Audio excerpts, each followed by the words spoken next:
Hi everyone, my name's Alex Hutchinson, Creative Director on Far Cry 4. I'm Mark Thompson, I'm the Narrative Director on Far Cry 4. Nice to meet you. Nice to meet you as well, and welcome to Karat, our new fictional location. So in Far Cry 4, you step into the shoes of AJ Gale, who is returning to the country of his birth, initially just to scatter his mother's ashes before he gets caught up in what's essentially a civil war. Karat is a fictional place based somewhere in the Himalayas, inspired by places like Nepal and Bhutan, and a bunch of countries from that part of the world. So looking out there, you know, one of the core things of any open world game, that sort of excitement and mystique and hope of an open world is, you know, what is all that smoke coming from? You know, what temples are out there? What secret locations? So we've peppered the world with different places to find, all of them filled with loot and secrets and collectibles and all that good stuff. And of course, the open world of Far Cry is densely populated with a variety of different animals. Beasts. And also that's some kind of yak. I don't even know what that animal was. Yak, I believe. Is it yak? With next-gen fur. Next-gen fur, that's true. Individually modeled hairs.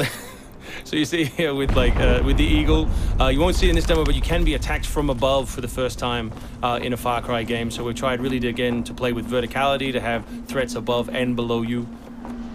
And obviously you can still get involved in the ecosystem of the animals and hunt, and you can throw bait now. Yes, to attract animals. And stuff like the eagle stealing the morale of the goat. Like, it isn't scripted, that's just what happens at the intersection of those two different AI systems talking to each other. The goal being that every player tells themselves a different story, that they get different surprises, that they have a different story to tell their buddies when they come to work the next day or go back to school or whatever. So there are a bunch of new tools in Far Cry 4, one of which you'll see here is the Grapple. We wanted to make something that allowed you to clamber over those annoying cliffs you sometimes came across in Far Cry 3, and something that would also lean into the much more vertical, much more sort of mountainous regions we were building in this game. And that was a pretty simple example, but the level designers get pretty crafty with the setup.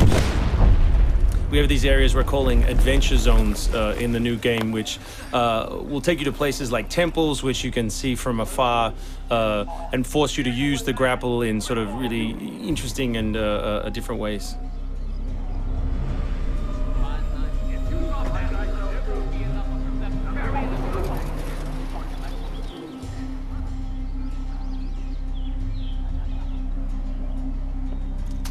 The auto crossbow is a new stealth weapon that we've introduced for Far Cry 4.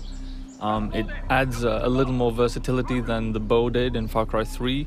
Obviously it sacrifices the long range for rapid fire, but it's still a super useful stealth weapon. So this is one of my favorite bits. If you look down when you're meleeing in the new game, you kick. So you can do all kinds of fun setups such as that. Kicking things is hilarious. I expect people around the world to be kicking rocks, explosive barrels, dead bodies come November.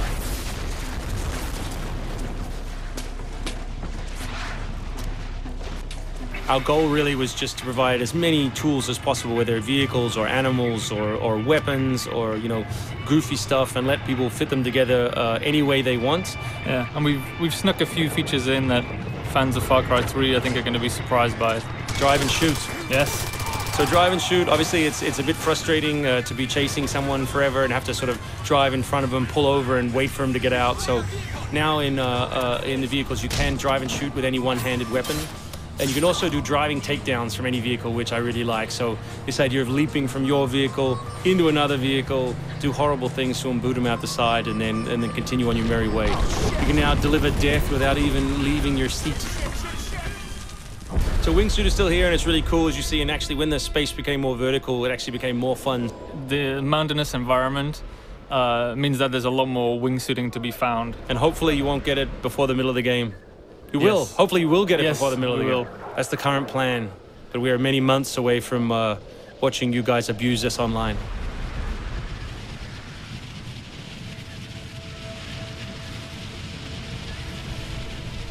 So here you'll get a look at elephants Elephants are awesome. Probably my favorite animal in the game. Weaponized in many different ways. You can drive them into a rage, watch them smash the other characters in the world, or you can clamber on top of one and drive it through the gate yourself.